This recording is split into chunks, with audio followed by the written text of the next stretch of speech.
За сайн байна уу? За өнөөдөр урвалт. Урвдах хүн ямар онцлогтой? Яаж урвсныг мэдв. Энэ талаар ярив. Яагаад вэ хэрэг найз нөхд урвж байна. Гэр бүл урвж байна. Ажлын хамт бол урвж байна. Төрж хасгад сонгож ажилласан хүмүүс урвж байна. Тийм учраас бид нар илүү найдвартай гэр бүлтэй болъё. Илүү ихтгэлтэй анд нөхдөд болъё. Хамт олонтой болъё. Урвахгүй, шарвахгүй жинхэнэ ард түмний эрх ашигын төлөө ажиллаж чадах төрийн түшээтэй болъё. Тэгж бодож байгаа юм болвол өнөөдрийн энэ яраг сонсох хэрэгтэй. За 3 зүйлийг яар. Нэгдүгээрд нь урвдах хүмүүсүүд ямар онцлогтой байх вэ? 5 онцлог. За 2 дугаард нь урвалтыг яаж мэдэх вэ? 4 арга байна. Үндсэн 4 арга. За энэ дээр нэмээд хаад сонирхолтой 6 арга хэл. За ийм ерөнхийдөө нийлээд урвсан схем гэдэг 10 арга байна. За ингээд шууд яраанд орё.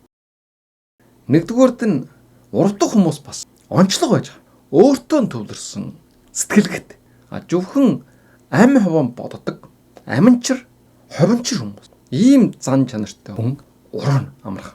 Ягаад гэвэл зэрэг өөрийнхөө эрх ашигын нэгдүгээр тавьад байна шүү дээ. Хэрвээ та энэ хүнд ашиггүй юм болвол өөрөө чинь нэг өдөр орхино гэсэн. За энэхээ эсрэгээр нийтж бусдын эрх ашигыг өөрийнхөө эрх ашигаас дээгүүр тавьдаг.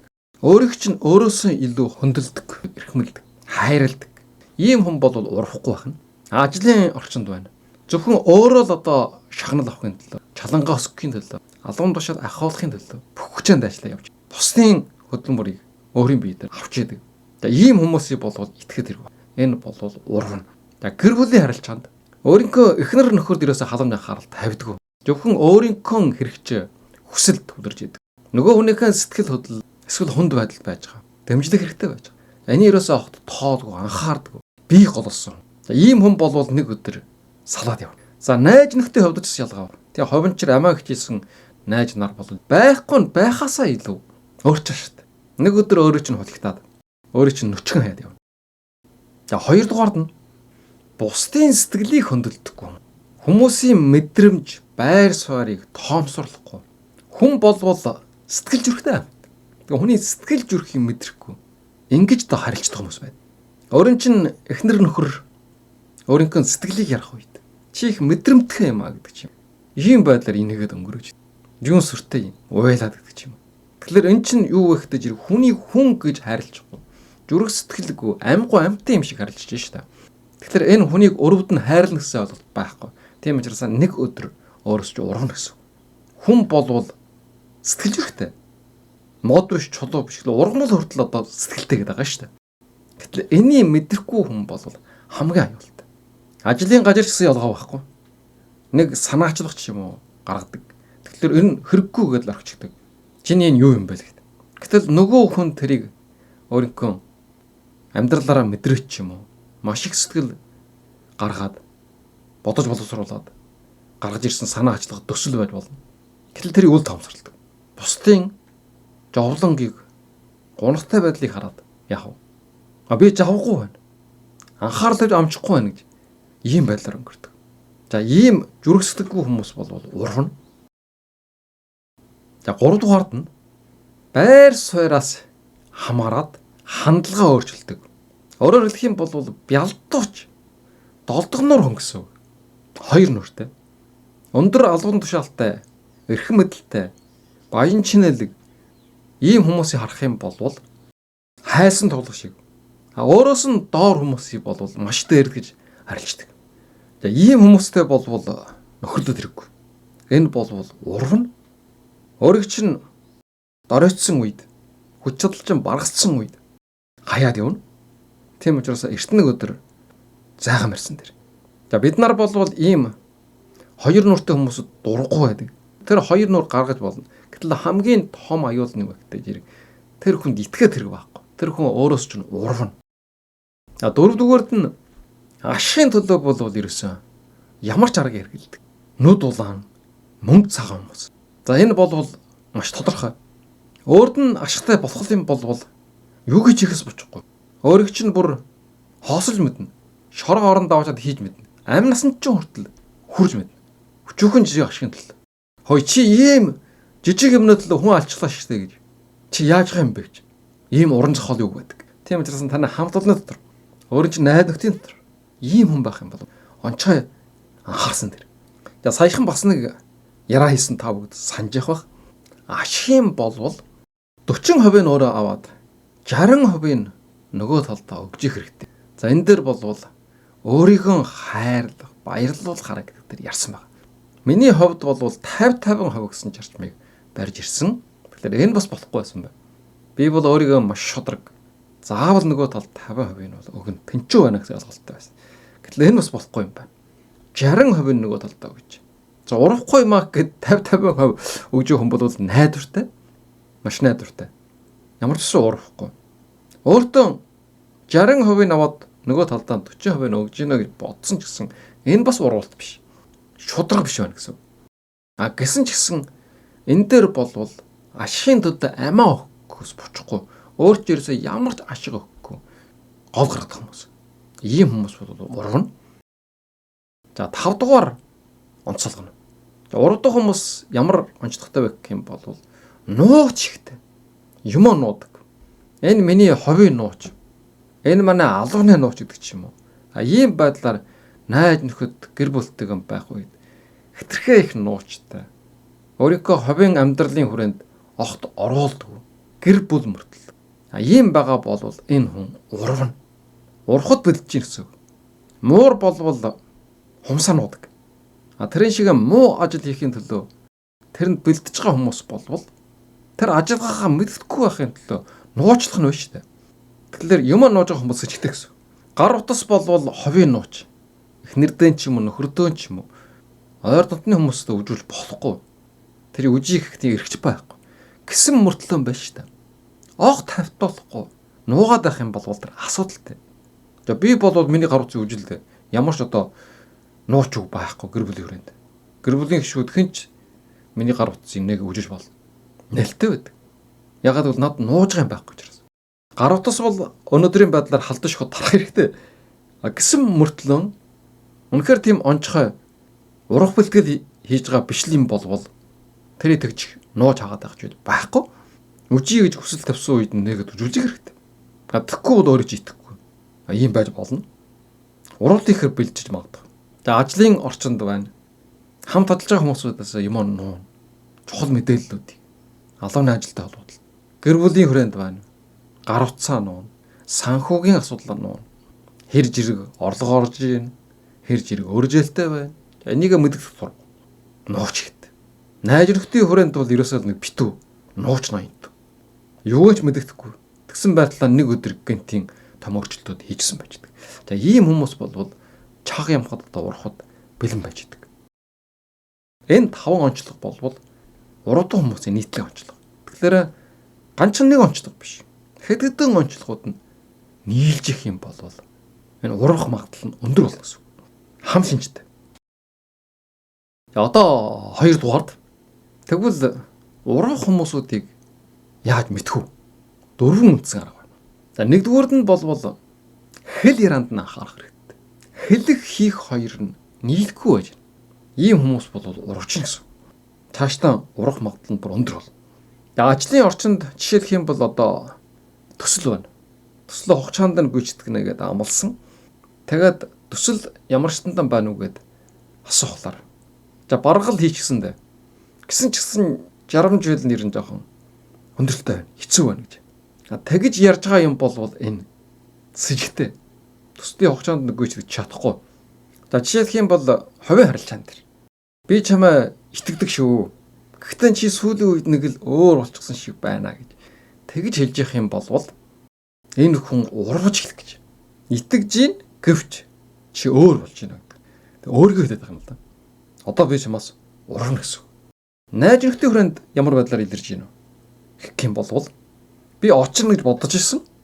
Гэсэн чинь гинтхэн ажил гарчихлаа гэд шалтгаан хэлээд байх юм бол.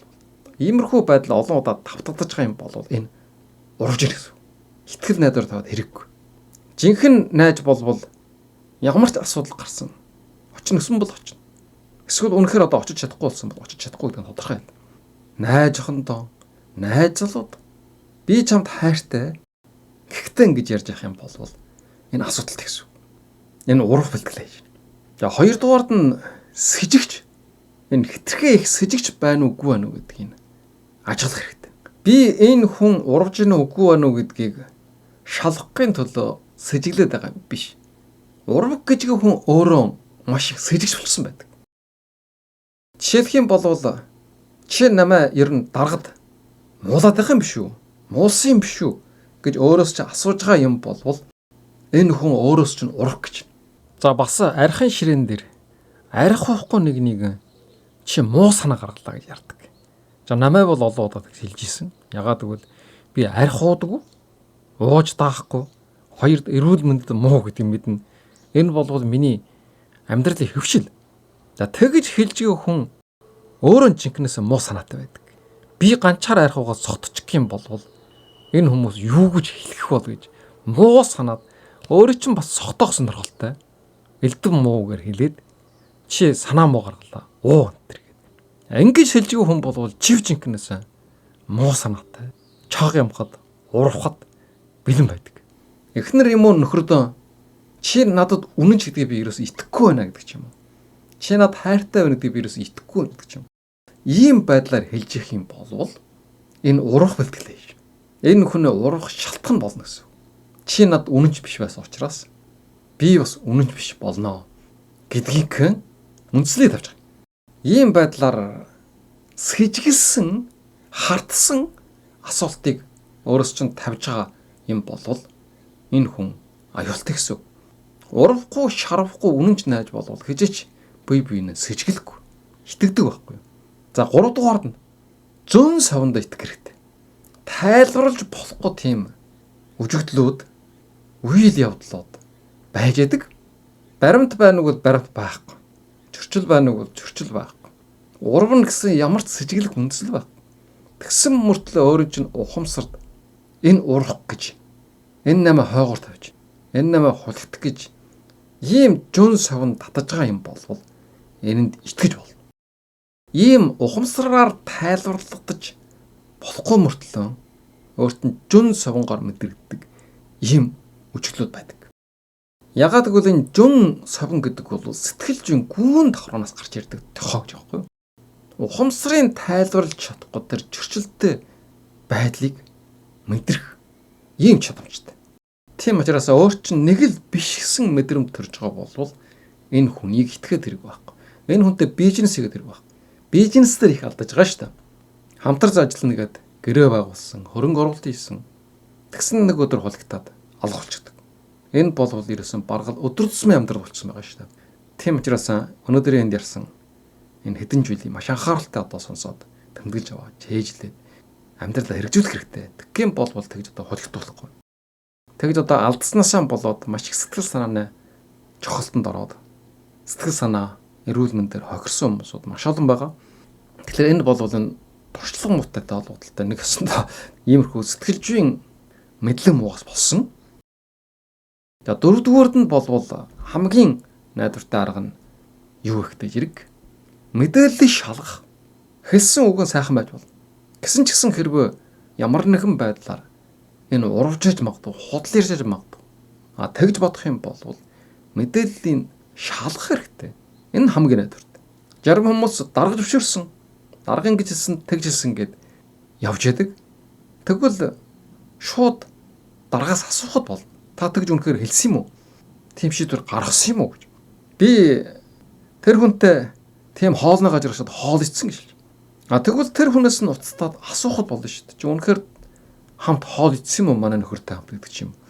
Тэгэхээр нөгөө тул нь бас үг нийлжсэн байдаг. Манай эхнэр уцтаад асуух юм болвол ицсэн гэж хэлээрэй гэдэг. Тэгэхээр энэ дээр бас мэдэх аргууд олон байна. Урд нь худал хэлхий илрүүлэх арга гэсэн сэдвээс ярьж өнгөрсөн. Жишээлх юм болвол маш дэлгэрэнгүй нарийн ярьж байгаа юм болвол худал байх болчиход. Үнэхээр хоол ицсэн. Хэдэн чагд ямар хоолны газар юу ицсэн гэд айгүй дэлгэрэнгүй яриад эхэлж байгаа юм болвол худал гэсэн. Худлаа баталгаажуулахын төлөө тийм нарийн ширийн баримт худлаа гарч хаад ярддаг гэдэг аахгүй. Идсэн үгүй асуухтаа жир идсэн гэд хэлжээ болвол бас худал байх магадлал нь багасчих юм. Харин ч дэлгэрэнгүй тайлбар өгöd авах юм болвол наадах чи илүү сэжигтэй гэсэн. Ийм байдлаар цаашаа гүнж өрүүлээд судалж болно. Одоо болвол сүүлийн үед энэ fact check гэсэн ийм үг бас бий болчихсон. Тийм ном хүртэл гарсан. Энэ төрийн түшээ удирдлагууд нөлөө бүхэн хүмүүсүүдийн хэлж ярьж байгаа зүйл үнэн байна уу, худал байна уу гэдгийг тэр мэдээллийнх нь их сурвалжийг тоо баримтыг шалгадаг. Энийг бол факт чек гэж юм л да. Тийм учраас энэ баримтыг шалгаж болно. Тэгхийн болвол энэ урах гэж нэгдэг юм уу? Энэ аль хэдийн урвцсан байна гэдэг юм уу? Энийг ойлгох болчиход. За энэ болвол үндсэн 4 арга. За энэ дээр нэмээд сонирхолтой хаа 6 арга байж байгаа. За энэ урвдаг хүмүүс болвол яах вэ гэдэг зэрэг нэгдүгээрт нь мэдгүй чараа гаргана гэж юм л да. Үл мэдэх дүрээс. Дугай хүн доороо нотон гэсэн үг гэдэг шүү дээ. Чимээгүй дугай байсан хүмүүсүүд конопт гарна. Улсын хурлын гишгүүд тэгсэн илэрхээ орон дэмжиж гэдэг хэлээг. Илэрхээ бас одоо эсэргүүч чинь дургуут чинь гэдэг бас хэлээг. Энэ чив чимээгүй байсан хүмүүсүүд бүгд урвсан. Тэгээд дараа нь асуухтай жирийг мэдэн бодлоо. Үнэхээр тэгсэн ч билүү? Тийм юм болсон ч билүү? Хоёрдугаард нь сэдвийн сөрөгч юм уу эсвэл анхаарлыг өөр тийш чиглүүлнэ. Сэдв сөрнө гэдэг нь юу вэ гэдэг чи амлалтаа биелүүлээгүй хэлсэндээ хүрээгүй гэж хэлэх юм болвол чи ч гэсэн хэлсэндээ хүрдэггүй шүү дээ. Амлалтаа биелүүлдэггүй шүү дээ гэж. Тэгж хэлж байгаа юм болвол энэ урвна гэсэн. Эсвэл яраны сэдвийг өөр тийш жалгах юм. Ийм байдлаар биеэсэн айлуулж байгаа юм болвол сэжигдэх гэсэн. Тэгээ 3 дугаард нь том асуудлыг жижиг шиг харагдуулна. Юун сүртэй энэ тэр нэг шалахгүй юм нөтөл гэдэг юм. Маш их хэмжээний мөнгө идэж уучгаад тэр чинь асар бага юм шиг ярах. Гадуур өөр хүнтэй сүүлрээд баргал одоо гэр бүл болоод суухшгүй болчихсон мөртлөө юун сүртэй зүгээр нэг уулцсан хамт хоолнд орсон гэдэг юм. Жижиг асуудал юм шиг ярах. За энэ болвол урах бэлтгэлтэй хангаж. Ийм хүмүүс амарх уруудаг. Дөрөвдүгüүрд нь асуултанд шууд хариулахгүй байх. Бусддаг. Эсвэл чимээгүй өнгөрдөг. Чи өнөөдөр тэрнтэй уулзсан биз гэдэг асуух юм болвол чи яагаад ингэж асууж байгаа юм гэдэг чинь хариултаггүй.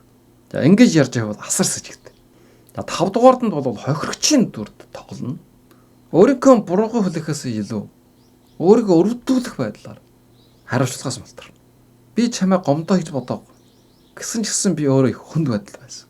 Аргагүй нөхцөлд ор би одоо ийм байдал үүсгэжсэн юм а гэдэг. Ийм байдлаар ярьж идэг.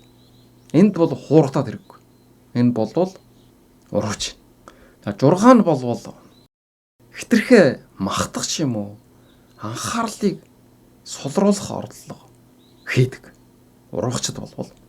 За Трамп бол энэ талаараа их алдартай шүү дээ. Эхлээд асар өндөр үндэд махтаж идэг. Тэрнийхэн дараа ширэг. Яг тэрнийхээ эсэргүүл хийж идэг, урвж идэг.